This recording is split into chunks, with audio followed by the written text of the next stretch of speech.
Meu nome é Benjamin. Estarei lendo o texto de Hildegard Schneider, autora e líder do Ministério World Wide Wings. O tema de hoje é: qual é a missão mais profunda da sua vida? E qual é a sua maior motivação? Você é único. Uma mistura de dons que te foram confiados, de habilidades que desenvolveste ao longo da tua vida, de paixões que te impulsionam e te fazem brilhar, e das tuas experiências. E em meio a tudo isso, o Espírito de Elohim fala e te dá tarefas. Assim foi e assim também é na minha vida. Em primeiro lugar, o Espírito de Elohim me levou no Brasil até crianças de rua, pelas quais eu havia orado no Espírito por 1 hora e que se converteram durante uma evangelização de rua. Ouvi dentro de mim que esses eram agora os meus irmãos e irmãs. E quem eu seria? O sacerdote, o levita ou o bom samaritano? Pensei muito, orei e por fim comprei uma casa para crianças carentes no Brasil. Depois, durante 10 anos, enviei mais de 100 jovens alemães para Goiânia, no Brasil, para um serviço voluntário social oficial, onde trabalharam na casa destas crianças. Depois, aqui na minha cidade, liderei por 10 anos uma iniciativa de oração interconfessional. Fundei um fórum de oração para pastores e por 5 anos criei uma rede de oração chamada Patrocínios de Oração para Sinagogas, na Alemanha, mas também em muitos outros países. Além de um trabalho evangelístico na cidade, como concertos, noites de ensino e festas de Jesus para jovens, realizei por anos 2 a 3 conferências. Fundei a editora Media World Wide Wings, na qual também publiquei meus próprios livros. Tudo conduzido pelo seu Espírito. Mas hoje gostaria de examinar com você o que significa estar cheio do seu Espírito e aonde isso nos leva. Analisaremos isso nos Atos dos Apóstolos e, a título de exemplo, na minha vida. O motivo para isso é que hoje é lançado o 300º episódio dos meus boletins. O número hebraico 300 é representado pela letra Shin. A letra Shin frequentemente simboliza fogo, Esh, paixão e a energia divina. Ela é entendida como um símbolo do Criador que sustenta o mundo por meio do seu poder e de seu Espírito Santo.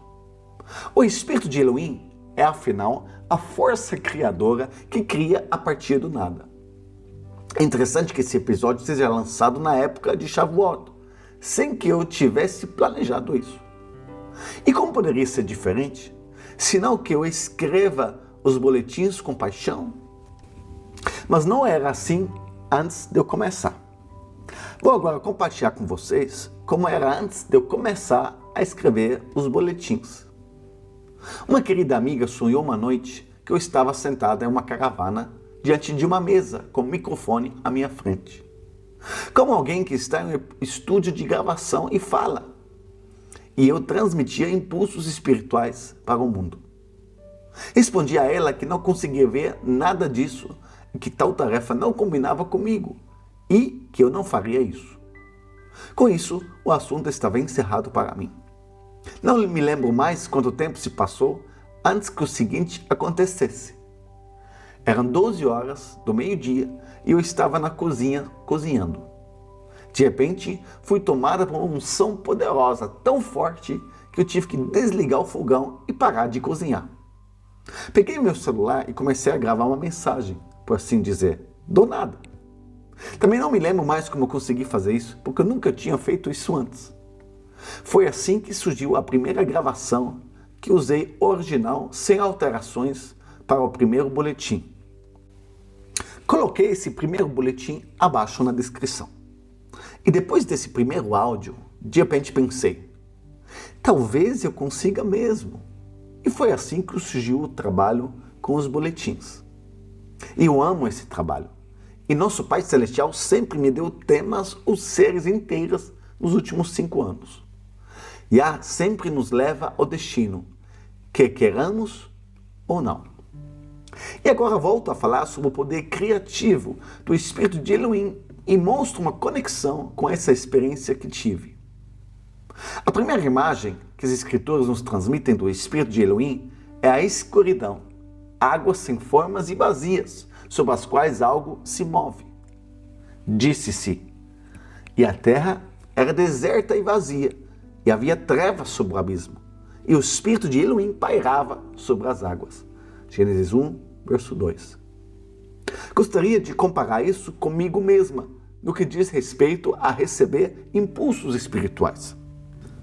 Havia em mim apenas vazio e nenhuma forma, o que se expressou nas minhas palavras à minha amiga. Não consigo fazer isso. O que acontece quando o Espírito de Elohim vem? Disse em Atos 2,4. E todos foram cheios do Espírito Santo. A palavra grega para cheios é pimpleme. Isso significa estar preenchido ao ponto de ser totalmente controlado, influenciado por aquilo que nos preenche. Está tão preenchido que o que nos preenche se torne a força determinante de quem somos.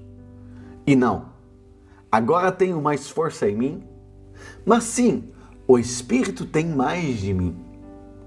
A imagem inerente a esse verbo grego é a de uma pessoa que entregou o controle sobre si mesma a um poder externo. E foi exatamente isso que aconteceu em Shavuot, em Jerusalém e também comigo. O Espírito de Elohim me inspirou o primeiro texto, sem que eu pudesse controlar isso. E também me introduziu à tecnologia, porque eu nunca tinha feito isso antes.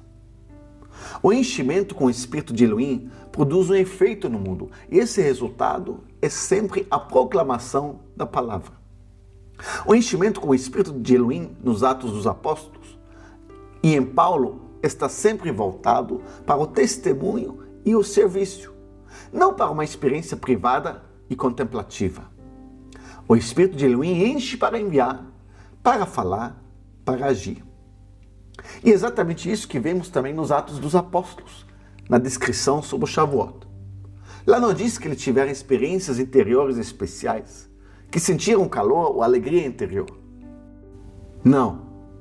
Se diz, e todos ficaram cheios do Espírito Santo e começaram a falar em outras línguas, conforme o Espírito lhes concedia que falassem. Atos 2, verso 4. E os presentes ouviram os apóstolos falarem em suas línguas das grandes obras de Elohim. Confere o versículo 10. Pedro, porém, levantou-se com os 11 apóstolos, ergueu a voz e falou-lhes. Versículo 14. A palavra grega para falar é apoftengomai.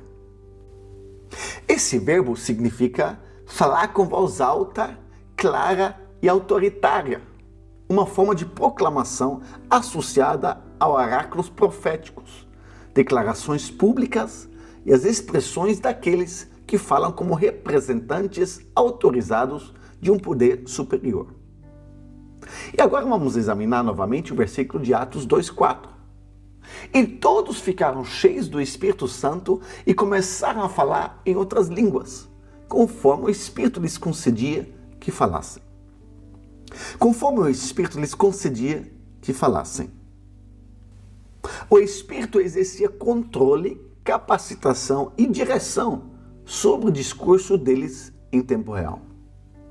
O Espírito não era apenas a fonte de sua capacidade inicial. O Espírito era o orientador contínuo de cada palavra que eles pronunciavam. E foi exatamente assim que eu também experimentei. Então podemos chegar à conclusão de que o enchimento espiritual com o Espírito de Elohim, em primeiro lugar, não é uma experiência emocional.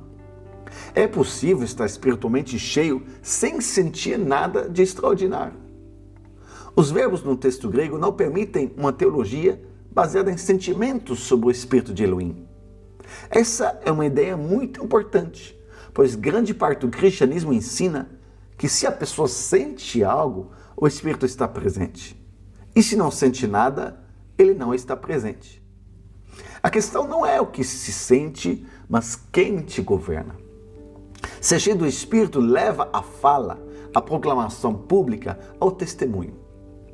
Em Atos 2, eles foram cheios do Espírito Santo e começaram a falar em outras línguas. Em Atos 4,31 está escrito: E tendo orado, o lugar onde estavam reunidos tremeu, e todos ficaram cheios do Espírito Santo e falavam a palavra de Elohim com franqueza. Em Atos 13,9 observa-se o mesmo padrão.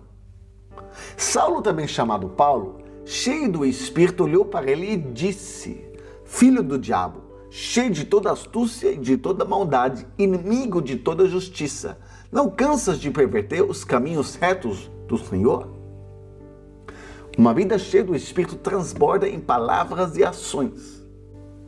A questão não é quando você sentiu uma êxtase sob a influência do Espírito, mas o que determina suas palavras e suas ações. E também posso testemunhar que desde que comecei a criar os boletins, há mais de 5 anos, o Espírito tem me impulsionado ano após ano, mês após mês, semana após semana, a levar adiante a mensagem. E um grande foco desde o início foi a restauração de todas as coisas, conforme descrito em Atos 3:21. É preciso que o céu o receba, Yeshua, até os tempos em que tudo será restaurado, conforme Elohim falou pela boca de seus santos profetas desde o princípio. Essa restauração não é apenas a minha missão, mas a missão de toda a nossa equipe do World Wide Wings. Também apresentei essa missão de forma extensa e detalhada no último boletim, o episódio 299.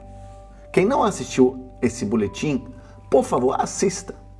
E peço-lhe sinceramente que compartilhe amplamente este apelo, ou seja, o episódio 299 com os irmãos e irmãs.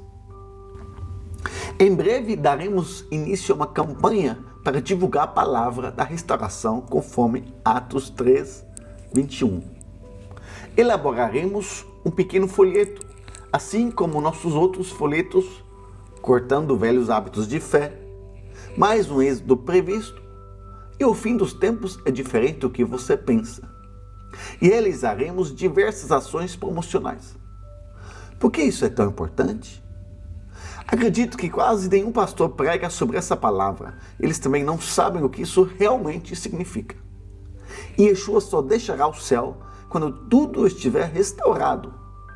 Embora do ponto de vista espiritual, essa fase de restauração já esteja em andamento há cerca de 30 anos. Ele só retornará a um reino que corresponde aos seus padrões. Você está participando da restauração? Que todos sejam ricamente abençoados.